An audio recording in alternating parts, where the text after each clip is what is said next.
How was the movie? I need to tell you everything that just happened. Right now, we're going to be talking about Predator from 1987. It was filmed in Mexico. The Predator Badlands movie that came out in 2025 got over 9 million views in the first 5 days. So the whole franchise, when I looked it up, has over 300 million hours. So just coming up with the idea of us watching all of the movies, starting, of course, with Predator 1. I have here Albert and MJ. Hello. That was MJ. No. Me and Albert have seen this movie. We quote it all the time. Of course, people our generation know the Predator handshake. That's just the thing. You know, the Predator handshake is just iconic. And then every guy that's just like thinking, oh, this is just the thing we need to do. What's up, brother? And they just do that instantly. I haven't got the term sexual tyrannosaurus out of my brain since I've seen this movie. Like, that is, makes you a sexual tyrannosaurus, just like me.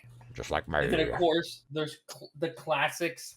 Classics such as, hey, you've been shot. I got time to bleed. I ain't got time to bleed. Dude, you got time to duck? It starts with Arnold Schwarzenegger jumping in here. And he's talking to the general or colonel. I can't remember which one it is. And he bumps into Dylan. Predator handshake. I feel like the colonel kind of hits on him a little bit. I don't. I got a weird vibe. I think when you admire a man and his work, you're just gonna look at him and say, "Damn." I mean, how are you doing? You know? He's just like, cock's looking strong there, Dutch. He's like, "What'd you say?" "Oh, Dutch. It's great to have you here. It's great to have you, Dutch." Great to have you here.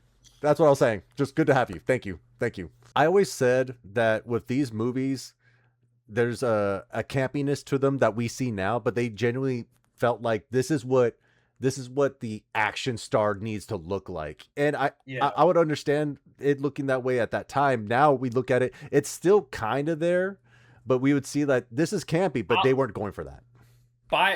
They took it serious, which is why the camp is good. Yeah. The camp is bad is when you're in on the joke. Yeah, you're in on the joke. The whole point about this is that they were like, this is what soldiers should look like. If you ever seen a picture of a Delta operative from that time period, they look like dweebs. Mm. They don't look like Arnold Schwarzenegger because you know the caloric intake you have to have in the rigorous workout schedule like that. Maybe 3 hours a day. You can't do that. You're not a good soldier. I don't know if they would last a day after that. Yeah, they'll probably just like pass out in a second. Yeah. So after the whole part with Dutch, I can't get enough of the first like 10 minutes of this movie. Of how they establish that they're one thing that's laughable is everyone shoots from the hip, which is weird. Mm-hmm. We're not gonna go into that. Everyone just waves their gun from their hip, but whatever. That's just bad '80s shooting. Yeah. But Pancho, there's a moment where he comes up and he was like, after they find the skinned bodies before they go to the big shootout, right? Mm-hmm. And he's all, man, this is kind of crazy. It's like Afghanistan, and he goes. And he says it to Dutch, and he goes like, yeah, and he's all, does he remember Afghanistan? Oh, yeah, I'm trying to forget it, and kind of like pats him on the back and smiles. And the second Pancho is no longer looking at Dutch, you see the smile like go away, and he's like, you can tell he's like, this is fucked. This is fucked. Like but he doesn't want to show them that it's fucked yet. He's still, and they all, I love the dynamic that they all listen to Dutch. There's no bullshit besides fucking, what's his name? Carl Weathers. Damn it, I can't believe I forgot his fucking name. Dylan. Like, Dylan's the only one that ever questions him, really. Yeah. I love that dynamic, is that they trust him, and they show they trust him. Like, they never question. And I like that. Oh, he takes lead and they follow, yeah. Yeah, they follow, but, like, even when shit's going fucking sideways, and they're like stressed out, they're still listening to him. Here's the order, go. Yeah. And I thought that was awesome. I didn't realize that through this movie how much that takes point. Yeah, if anything, so I'm curious. You know, you and I, we watch this a lot. MJ, first time watching this, MJ? Yep, first time. Okay, first time. Thoughts? I liked it better. Like, I didn't know what I was gonna walk into. You never saw a trailer or anything like that. Yeah, never saw a trailer or anything like that. But also, like, the one of the things you mentioned was the iconic handshake. Hmm. As soon as I saw it, I was like, "Oh, that's where this is from." Yeah, yeah, yeah, yeah, yeah. But yeah, yeah, it's from the '80s, so I wasn't sure if it was that you saw the newest Predator with us. So do you think this is kind of like outdated? Do you think it's a good story? You know, is it okay? I don't think it's outdated, Yeah. but it's really different. Hmm. But I like that. I thought it was like really serious, but the acting is really like on point and really cool to see because it's like everyone takes their roles so seriously in this, and it's not like a whole bunch of extras. If like, Over Quips. the top yeah, kind of a like stuff. yeah. Not to say like I didn't like the Badlands one. I really like that one too, but Hmm. it's such a drastic difference, but From still story. like really cool to see how it's done. I was gonna say there's something I wanted to add when it's about the beginning. This is all my biggest takeaways for this are like before the Predator. How much they don't talk. There'll be like 3 minutes and no one says a word. I don't know if you noticed that. Oh, it just takes a moment. Like the music in here, the Yeah, eeriness, or like even when Blaine dies, and he's just like, and Max sitting there just saying, "It's just you and me, brother," and like it's so sad. I forgot about this. I forgot yeah, about this moment, and just to kind of jump on the whole like shooting from the hip. Maybe you didn't know this. The director of this filmed everything except for when they shot at the camp. The whole shootout at the campsite, that was a second unit.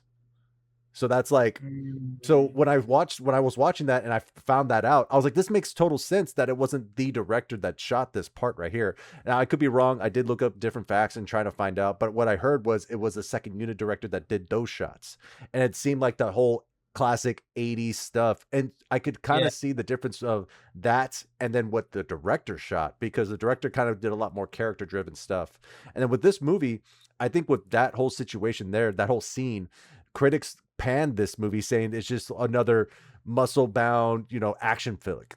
And I could see their take on that from that one scene. But then looking at yeah, it, everyone else saw the difference too. Audience difference from critics. That hasn't changed.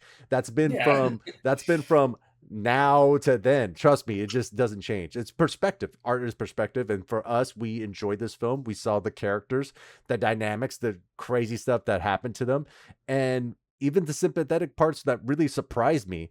And I just did not expect that from this movie. chunk of time where they're just letting atmosphere be there. Hmm. They're showing their reactions We to take them it in in. there. Yeah, yeah, we take it in. They don't have to be like, oh, they're dead. Like, no, fuck, they're no shit, they're dead. Yeah. Like, Yeah, I like that too, where like sometimes it's kind of hard to follow from the very beginning if there's a lot going on, all the dialogue and trying to catch everything. And this is like a more slower pace, but it's like it's not boring. It keeps you engaged and like interested in what's going on with how serious it is. And from the very beginning, uh, I was like, you know what, this music like in the intro and everything reminds me kind of like Jurassic Park. and I made a commentary. I said that's because this is the time of the composer. They're not putting in like the new Jay-Z song. Yeah. You don't You know what I hear mean? It's the time go for it. you don't hear any songs. It's music. Mm, It's composer-driven music to create tones and atmosphere. yeah, very true. And then I'll say this just to throw in there the little facts I have already, and I'll get to the composer in a second. Just to say this part because Albert, this is John McTiernan. I don't know if you recognize the name. I recognize the name. I know when I say I recognize the name, I can't pinpoint what you're about to say about him. I'll Yeah. say that, but I Okay. know that name. So real quick, also the this movie is called The Predator. It was called The Hunter at some point. That was the original one. Then they changed it. Predator sounds more intense. Apex Predator makes sense that they changed that.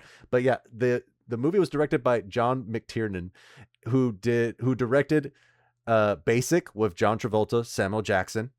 You know, if you remember that Oh, movie. that movie's great. Yeah, that movie's a trip. Yeah, that movie's a fucking trip. But I'll go Yeah. down the line. He also did The 13th Warrior. Oh, 13 Warrior Nice. with Antonio Banderas and a Yeah. whole slew of other people. But then also this is Great where it gets character actors. this is where it gets crazy, which I will bring this up later on why this happened, or like it was good that he didn't do the second film because he did Die Hard 1 and he did Die Hard 3. Oh, that's why Yeah. those two are so good. Those two are so good. And then he also did The Hunt for Red October. Oh, of course. Dude, and then he did the Thomas Crown Affair. What? Yeah. Oh, banger. Yeah. Thomas Crown Affair was like one of the best 007 movies that's not a 007 movie. But now I'm going to bring up a movie that you know that you're going to say the exact opposite. He did Rollerball. If you remember that movie, it's with LL Cool J. Yes. Yeah. Yes, I remember that movie. The Jean movie that Reno. made no sense and you don't know what it's about. Yeah. I swear I watched that movie and I was like, what is happening? Yeah, but then I'll say to bring it back, Albert, he directed the movie that you and I have said on record so many times that is probably like our favorite movie. He did Last Action Hero. Oh my god, that's Yeah. awesome. Yeah, so he's done a lot of a lot of the things I looked up for this film kept bringing up that he after this he was just shotgun into Die Hard, I heard 3, Red Hot, Hunt for Red October. He did all these other movies, Last Action Hero, which at some point we were gonna do that, but it's just crazy that this kind of launched his career as well. But to the composer of this one, it's Alan Silvestri. I looked up this guy's because I was like, this music's so good, and I looked him up. I can't tell you all the movies he did. There's no way I could go through all the movies because he's done over 146 movies. It's crazy that MJ brought up Jurassic Park because I'll tell you the quick movies that I brought up. He did Back to the Future, Forrest Gump, Romancing the Stone, Flight of the Navigator, Mac and Me. He did Mario Brothers, Judge Dredd, and The Parent Trap with Lindsay Lohan. Oh, that's awesome. Crazy composer, and he's a great composer, so it makes sense that this music's so different. And yeah, it's weird that nowadays, like, we have to really to make it modern, we have to put certain songs in there, but I don't think they did that much with Badlands. It felt different. I feel like they went more sci-fi, but of course with this atmosphere in the first movie, it's Earth, it's the jungle, it's action. So and also around that time, like you said, it's the time of composers to put the music, people in the atmosphere of the whole thing. Did you tell MJ about the whole situation with Jean-Claude Van Damme? I didn't tell her about the situation about Jean-Claude Van Damme, but I want to know. I heard something that I believe was a rumor, and I'm not sure about it. Shoot. I heard the guy that played Billy was supposed to have more of a fight scene with the Predator, and he was originally he's in the movie quite a bit, but he was such a piece of shit on set that they're like, he's just gonna scream off camera. Sonny Lanham. Yeah. So they gave him a bodyguard. Now, MJ, I don't know if you know this. So the guy who played Billy, they gave him a bodyguard not to protect him, but to protect others from him. Yeah, apparently, yeah, he just try to fight people. Yeah, he was just very random, and it was just they just did not know what he was gonna do. They were worried, so they gave him a bodyguard to protect everyone else. That was the thing there. Now, to go into what you were talking about, Albert, the scene I believe was shot. What I looked up, and they brought up that it just didn't work well with the movie, and it took away the terror for his character to kind of go toe to toe with the Predator, and kind of almost defeat but still lose would take a lot away from how devastating this creature is. So they took it out completely. And so he screamed on the side because it's the whole climactic part where Arnold fights him that makes it like, dude, how is he going to fight him? How is he going to defeat him? But we already saw Billy fight him, and there was kind of like a going back with blows and everything. So it took it away. So they cut it. It wasn't because he was a piece of shit, far as I know. It was just mostly for story-driven reasons. They just cut it. Okay, I heard it was because like the whole bodyguard thing, and he was just a fucking asshole. Yeah. So it was just. But okay, there's a couple of things I wanted to say while you had this playing in the background. I know we can't show it. Yeah. But there's a few scenes that have happened, and a few things I wanted to point out. Go for it. That I really enjoyed. If you want to pause it. So what I really enjoyed before we get to the scene where they actually start shooting up the camp is they had the scene where I just said where Pancho talked to Dutch and Dutch kind of like smiles like yeah, and then like his face changes. It shows you how important Billy is to the group. Like he is single-handedly like tracking and moving forward. He's like figuring out where people went, what happened. He's also giving vital information. He was like, there's 6 pair of army boots. These happened. They ended up disappearing without a trace. They ended up finding the bodies. But one of the cool things I like that even from the beginning with Billy, they keep showing this like mysticism about it. Mm-hmm. He just kind of like, what are you feeling, Billy? Yeah, but like the part where he finds the bodies, he's like drinking that thing, and he just kind of like, you see him, his face kind of changes, turns and looks towards the trees, and starts walking and finds the bodies. But you see, good bit of acting from Arnold, where he just starts. You see, like he's thinking, like he's realizing what's going on. He's putting pieces together in real time. Yeah, this isn't what they said. This is fucked. And then he's like, then they learn. The more information he learns, he's constantly putting things together, and he puts things together. And then when you learn the information from him telling it, it doesn't feel like it's spoon fed. No, it's him saying like, oh, like just realizing and figuring it out. Like what happens at the end of this when he was like, you set us up. I think this is what you're looking for. You set us up! It's all bullshit. All of it. The cabinet minister, the whole business. Got us in here to do your dirty work. He like fucking throws us and just starts telling him what's going on. It doesn't feel like being spoon-fed. Not spoon-fed, not like, random. Yeah, all these bits of information you're learning with him, and then he puts it all together.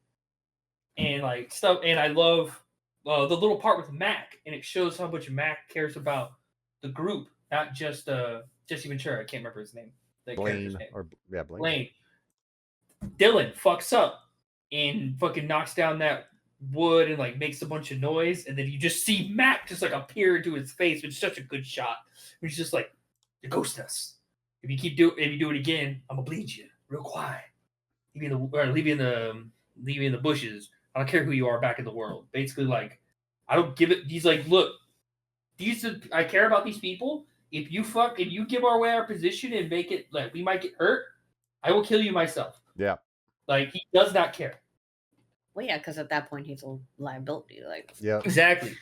But with that killer instinct, even all of them having the killer instinct that they have, that they clearly show through multiple scenes, they're still disgusted by people being skinned. Yeah. And I appreciate that. Like, that's too far, bro. That's too far. They're like, look, we're in war, but we're not gonna skin fucking people. We're not cutting out people's hearts. And then like, they even say like that's not a way for a soldier to die. Yeah, like, it's not. They're not sad that he died. The way he died. They're sad the way he died. Yeah, it was just brutal and unnecessary. It was brutal as hell, man. This is like that situation of From Dusk Till Dawn, when you don't know that this is an sci-fi action movie, you just think it's an action movie, but then later on it's like, oh, it's a predator. Well, what the hell's a predator? So when you watch this movie for the first time, it's a trip, because like with From Dusk Till Dawn, you're just thinking, okay, this is just two brothers going to Mexico. Then there's vampires everywhere. So with this movie, it's just like, oh, it's two action stars, like a bunch of action stars at that time, just going against these guerrillas. They have both Russian and Colombians. You showed MJ that whole situation with Jean-Claude Van Damme. Did you show the images? Yeah, I showed her the images. Basically, he was set to play the Predator, and then they just cut it and changed it completely. So yeah, that's what the character looked like at first, and they had set him up. They put Jean-Claude Van Damme in there. Jean-Claude Van Damme, far as I looked up, is that he thought it was supposed to be a martial arts kind of situation with the Predator. He's going around like kicking people and just being crazy, based, just doing some kung fu stuff with an alien. I don't know, that sounds goofy, but it was the 80s. And then you see the costume, it's a weird grasshopper looking thing. But then they probably saw the footage and said, this looks like shit, we're gonna get rid of this, and then come back. At that time, of course, Jean-Claude Van Damme says, I'm out, or they said, we're fired you, or he quit. I don't know. There's a lot of different stories I've seen about it. Sam Winston, they even have it on his Sam Winston's YouTube channel, that here's the costume, here's how it looks like this is what it's supposed to be. Jean-Claude Van Damme hated it, of course. But then as they were kind of trying to figure out a whole thing with Sam Winston was on a plane with James Cameron, who James Cameron's the guy who did Terminator. He did Terminator 2. Mhm. And on the plane, when Sam Winston was saying like, "Hey, I don't know what I'm doing with this," or sorry, I said Stan Winston. He was on a plane with James Cameron, and James Cameron brought up like, "I want to see mandibles. I want to see mandibles on this thing." And so he's the reason they came up with the idea with Predator having those things. And so I heard about they created it. The costume itself was weighing over 200 pounds, and they had to use cables sometimes to help the actor. The actor was 7 foot. Let's see, 7 foot. Yeah, 7'6" Predator actor Kevin Peter Hall.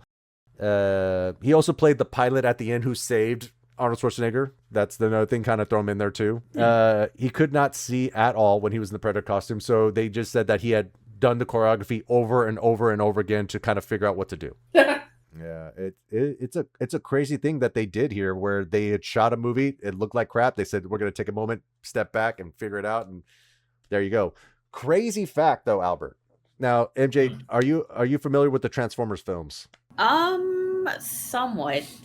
Okay. Do you know who Optimus Prime is? He's the blue one, right? He's yeah, he has a blue helmet. He's Blue the head. main guy. Yeah. He's the main guy. He's the main guy. Now, Albert, I don't know if you're aware, but that's Peter Cullen. He voiced the Predator in this movie. Yeah. That's awesome. It's crazy. I had no idea, and I looked it up, and what I found here is, I'm just going to read out what I wrote. So the sound of the Predator came from horseshoe crab, from a horseshoe crab. Peter Cullen voiced Optimus, who voiced Optimus Prime, did the voice for Predator. He said when he saw the Predator, because keep in mind, he went into a studio and they said, we're not going to show you what it looks like. He's like, oh, well, I don't know what this thing looks like, so I can't figure out what it's supposed to sound like. You need to show me. And he said that they had left, and at some point they were just talking. Finally they said, okay, we're going to show you the ending to show you what it looks like. And he said, when I saw it, it reminded me of upside down horseshoe crab dying at the beach when I was a kid. Which for me, I was like, that's just brutal. Yeah. It definitely was in his mind. It was definitely in his mind. But let me see here.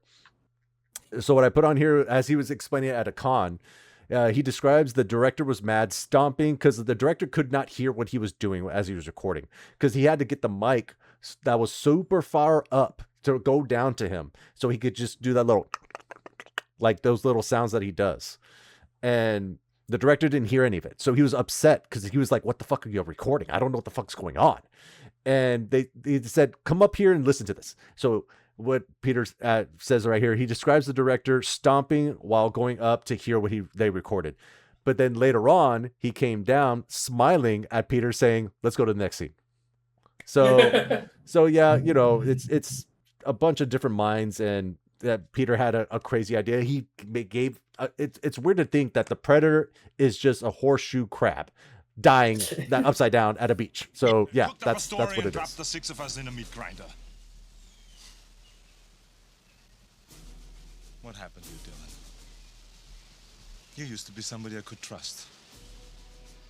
I woke somebody up. I could trust. That's another meme there. I woke up. I love that meme that's going around. Like, I don't know if it's going around that much anymore, but it's like, what happened to you? I used to be a man I could trust. I woke up. Well, I thought that was interesting. It looks like he's about to cry. Did you notice that? Yeah. Look at Carl Weathers. He looks like he's about to cry when he realizes his friend no longer trusts him anymore. Just like he just wants to be the good CIA guy, but like it must suck that like someone that was your friend. Yeah. It's like, yeah, you're worthless basically.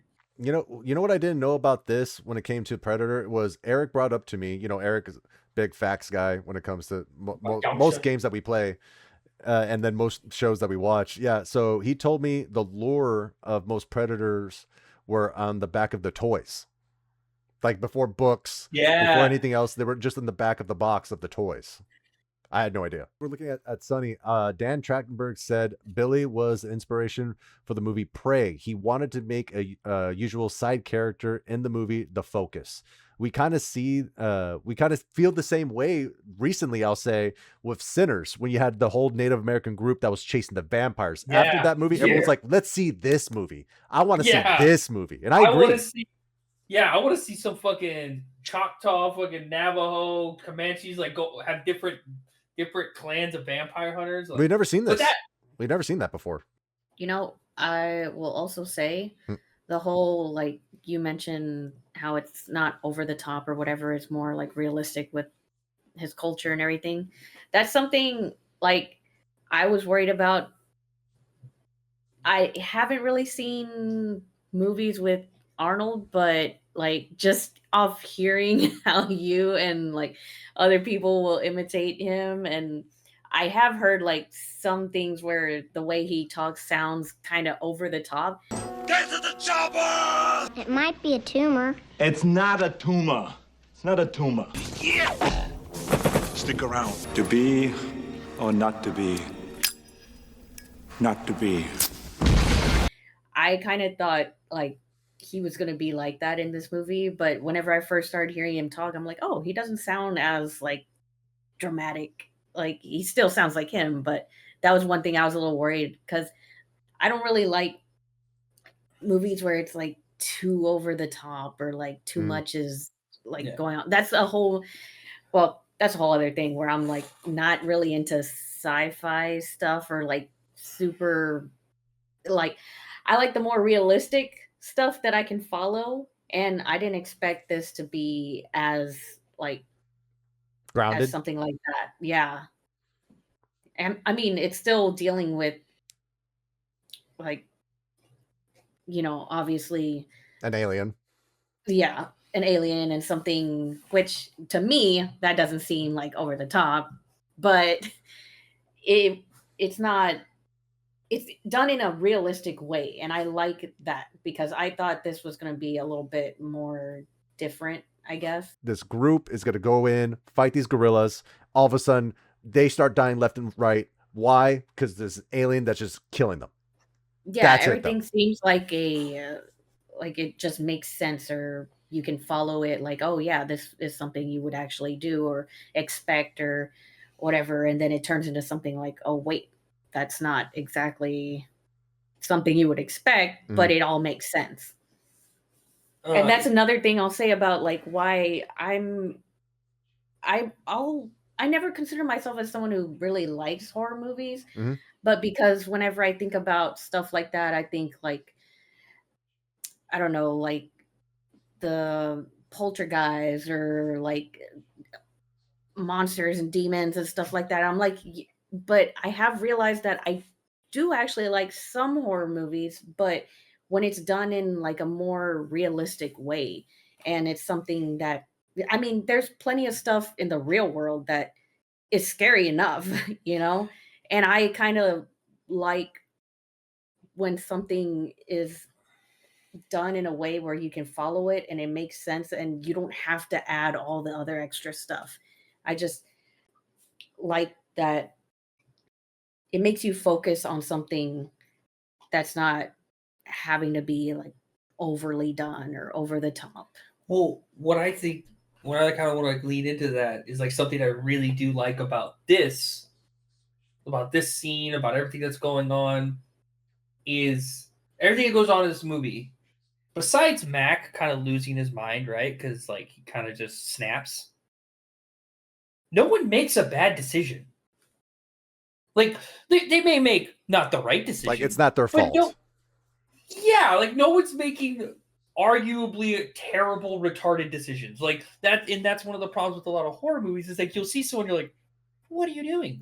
Like, what are you doing? Like you're just like, this doesn't make any sense. Yeah, well, they just don't know how to tactically attack an alien in a force. So yeah, it's they don't know what's going on. Information. Yeah, they have no idea what's going on. So my biggest, me and MJ talked about this, the biggest problem with this movie, what really brings it down for me, is the ending fight. Oh yeah. Oh, the whole fucking movie, he's just fucking one-shotting bitches. And then Arnold, he's like, ugh, ugh, like pushing him and just like hitting, ugh, like it's so. The ending fight, man. I like the gear up for it, the mud, all that. Love was cool, awesome. But Yep. then he's like getting punched and just like, whoa. The way he takes out the Predator, I like. I like that last beginning scene. But it's the two. It's like all the little fight before that where he's like just getting punched and kicked around. Like, Yeah, because everyone else gets taken out like instantly, and then at the end he's just kind of like, I don't know, playing around with him, and because he had all the chances to take him out, I'm like, why isn't he doing that? Arnold's bad accent comes out when he gets really like he's When he trying to starts act yelling. like he's in pain and Yeah. he starts yelling out, dude, it Yeah. sounds so ridiculous. The whole rest of the movie he just has a little accent, and then when he starts yelling, That's when we come in and just make the joke. yeah, like that. It just kind of devolves. That's him just breathing. Everything's over exaggerated. 2, there's a second part I don't like. Mm. Me and MJ talked about this, and I'll let her speak upon this, but the red vision when he takes off the mask makes no sense, and they never bring it up in any of the other movies. Yeah, well, I don't know if they don't bring it up at all in the other movies. I know the second one, I was like, doesn't he have some, like, they made it their eyes that. I was like, I don't know if it's like, that's correct. Yeah, like, because when you look at it, you literally can't see anything. Yeah. It's just red. And I'm like, oh, come on. Like, come on. It was just too ridiculous for me. And then you made a good point also on when he's trying to trick him in, like bait him into the trap and telling him to kill him and everything. And last minute the Predator like sees the spike and is like, oh, wait a second. But it's like, wait, how are you seeing that through your vision? Like, yeah, the red vision makes no sense. That's the ending where he's just like slapping him around. Yeah. And then he can't see anything. I don't know. It's like Daredevil over here, just slapping it, just like, I could see you. No, I feel the vibrations. Yeah, like for me, it just didn't make any sense. One, how he doesn't kill him, and 2, the vision. I didn't like the vision. Besides that, I really love the beginning of the movie. I love the middle of the movie. For me, the downside is the end. It's like this part, I like to bring it back to when we talked about the first part where there's not a lot of talking and you just like get to see what's going on. I like that the whole him not seeing him and him Arnold recognizing that. Like, I like that they don't over explain that. It's just lets you see the situation and kind of have you figure it out with him. Yeah, like he didn't go like he didn't see me. Was because of the mud. Like later, yeah, like he doesn't have having to say explain everything. Like, yeah, that's a really good point. That I taking that for granted. Like movies now, like I don't get why that's become the thing. I think it's an issue of multiple things, especially the whole situation of them. I think it was Netflix that everyone was saying that you need to write it explaining everything 3 times in the film because people are always on their phone. They're just thinking that our attention span is so low that we have to always have something going, or we have to explaining exactly what's going on in the situation because we're not looking. Where here, if you're watching a movie, you're supposed to take it all in. And don't get me wrong, I do not like if I'm watching a movie with somebody and they bust out their phone. I'm like, I'll pause it. You done? You done? I get that.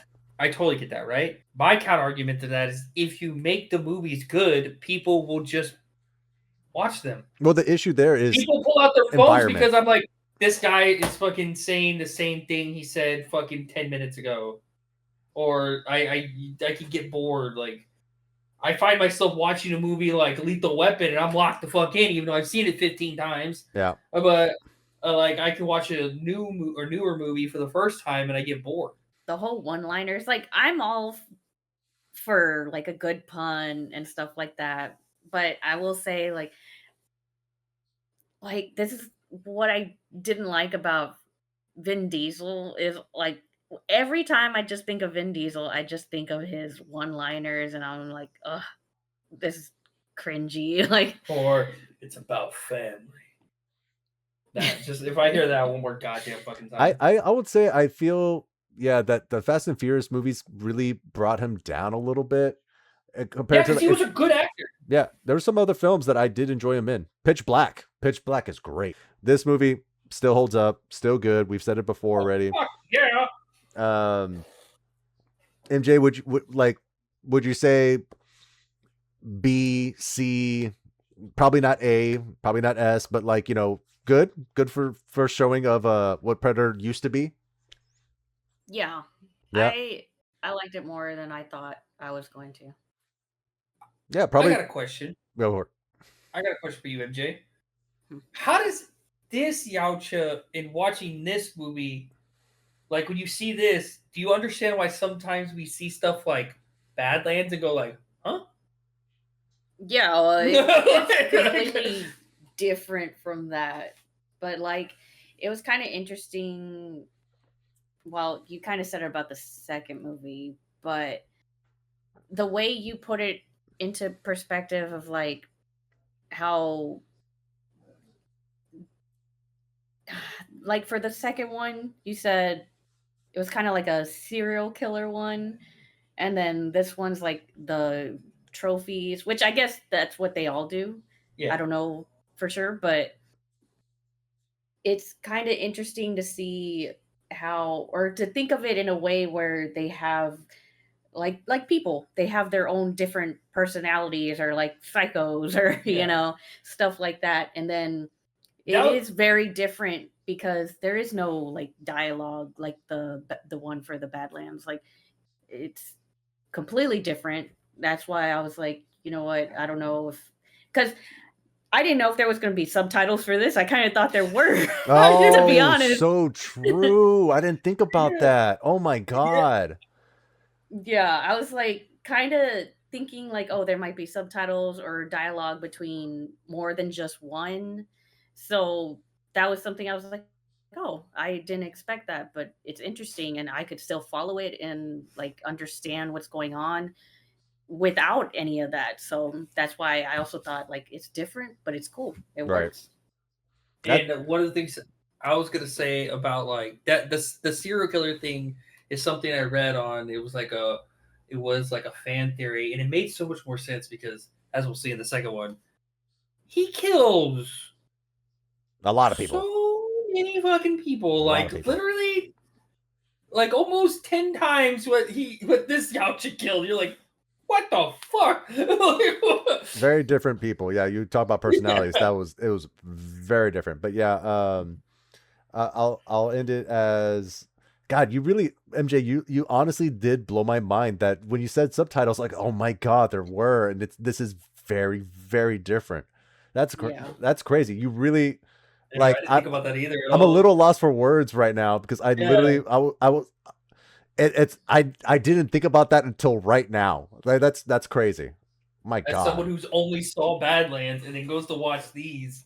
Yeah. Yeah, like why else? You're like, wait, why aren't they talking? Like, oh my God, that's so true. Like I that's crazy. That's crazy. They could put that perspective for when she sees predators. She just brought that up. That was perfect. One of the things I didn't realize that brought so much atmosphere was when it's by itself and it's not doing it to them or anything. It's just mimicking because it finds it like, why did it say this? It's like trying to figure out what we said and what it means.